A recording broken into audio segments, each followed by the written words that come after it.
안녕하십니까. 반갑습니다. 공무원 경영학을 가리키게 된 정순진이라고 합니다. 그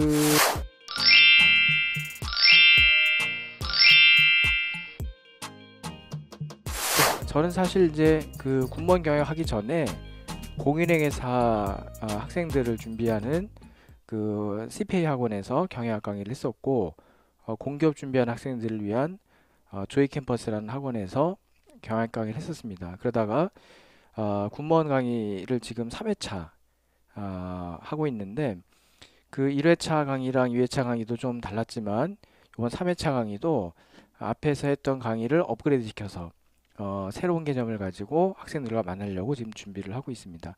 오늘은 그 OT 시간입니다. 그래서 실제 강의에 들어가기 전에 경영이라는 과목이 어떤 과목으로 이루어져 있는지, 또 두 번째는 그 군무원 경영학은 어떤 특징이 있는지, 시험에서 어떤 문제가 주로 나오는지, 이런 것들을 간단히 말씀드릴 예정입니다.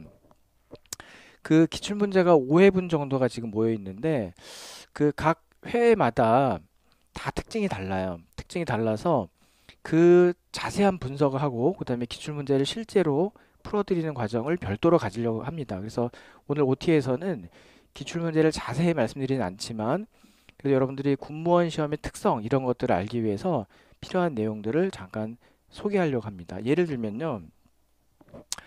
자, 군무원 경영학 시험의 첫 번째 특징이 뭐냐 그러면은 그 고정된 포맷이 없다, 이거예요. 고정된 포맷이 없다. 이게 무슨 얘기냐면, 예를 들어서 우리가 자세한 분석은 다음에 한다고 그랬는데, 일단 말씀드리면 경영학 과목이 약 한 8개에서 9개 과목으로, 과목이라고 해도 되고 아니면은 강론이라고 해도 되는데, 이렇게 다양한 과목으로 이루어져 있어요. 그런데 골고루 분포되지 않는다. 예를 들면은 이 중에서 한 과목에 9문제까지 나온 적도 있어요. 한 과목에서. 만약에 25문제를 이 8, 9과목이 아니라 5과목으로 낸다고 하면은 5문제씩 내야지 이제 균형이잖아요. 각 과목별로 5문제씩 내는 게 균형인데, 한 과목에서 9문제까지 나온 적도 있어요. 왜 이런지는 제가 이제 출제위원이 누구냐 이거에 따라 달라지는데, 그런 자세한 분석은 다음에 해드릴 건데, 그러면 왜 고정된 포맷이 되지 않았느냐 하면은 이것이 아직은 안정화된 모델이 아니다, 이거예요. 최근에 실시가 된 시험이기 때문에 다양한 실험을 해보는 거예요. 그래서 난이도도 어렵게도 내보고 쉽게도 내보고, 그 다음에 어느 한 분야가 중요하다고 생각하면 거기를 많이 내보기도 하고, 또 균등하게 되기도, 고르게 분포해서 되기도 하고.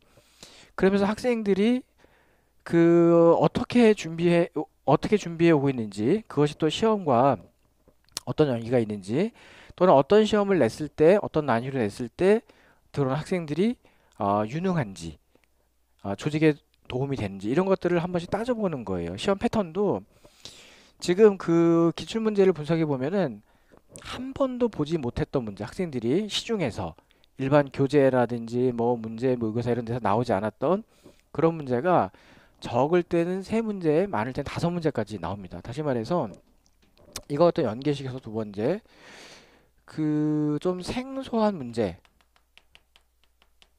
3에서 5문제 정도 이렇게 주어집니다. 3에서 5문제 정도가 나옵니다. 그러면 학생들은 뭐 이게 뭐 3문제, 5문제 정도 틀려도 문제 없지 않나? 좀 평소에 공부한 것만 풀면 되지 않느냐? 그렇게 생각하시는데 절대 그렇지 않습니다. 이유가 뭐냐면요. 왜냐하면은 보통 출제를 의뢰할 때 저는 사실 경영학 강의를 약 25년 정도 일단 해왔기 때문에, 공기업의 무슨 입사 시험이라든지 아니면 승진 시험, 기존 직원들의 승진 시험 이런 데 출제위원도 해본 적이 있습니다. 그러면 이제 출제자한테 출제를 의뢰할 때 요구하는 것이 뭐냐면 난이도가 상중하 이렇게 되고요. 물론 이제 출제 의뢰하기 전에 최근 기출 한 3년치 정도를 줍니다. 삼지수를 주면서 이거를 참고해서 과거에는 이 정도 난이도의 시험이 나갔었고 이런 분야에서 주로 나왔었는데 똑같이 하지 말고 참고해서 요거를 감안을 하되 좀 새롭게 문제를 내달라. 또 기존에 시중에 나와 있는 문제집에 있는 문제는 베끼지 말아라. 이런 것들을 요구하고 몇 가지 서약 사항도 있습니다. 그런데 대부분요, 예를 들어서 중위 한 60%, 그러면 여기가 한 20%, 여기가 한 20% 이렇게 문제를 만들어 달라고 의뢰를 합니다. 그런데 대개 출제자가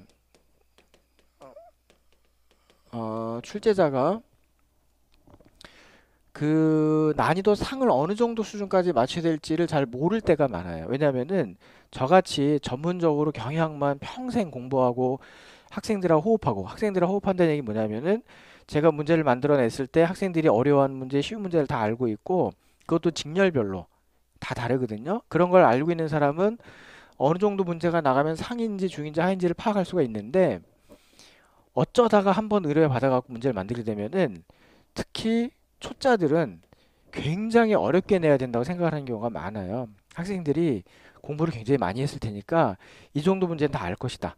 내가 이런 걸 상으로 문제를 내면은 내가 격이 떨어진다. 내가 수준이 낮다. 실력이 없다. 이렇게 오해받을까 봐 이 출제자에 따라서 상의 난이도를 높이는 그런 출제자들이 나와요. 그런데 이 상의 난이도를 높일 때 보통은 두 가지 방법이 있는데 하나는 중요한 주제를 깊게 이렇게 내는 경우가 있고요. 또는 좀 생소한 분야라는 건 뭐냐면은 최근 이슈라든지 아니면 내 전공 분야라든지 이런 것들을 선택을 합니다.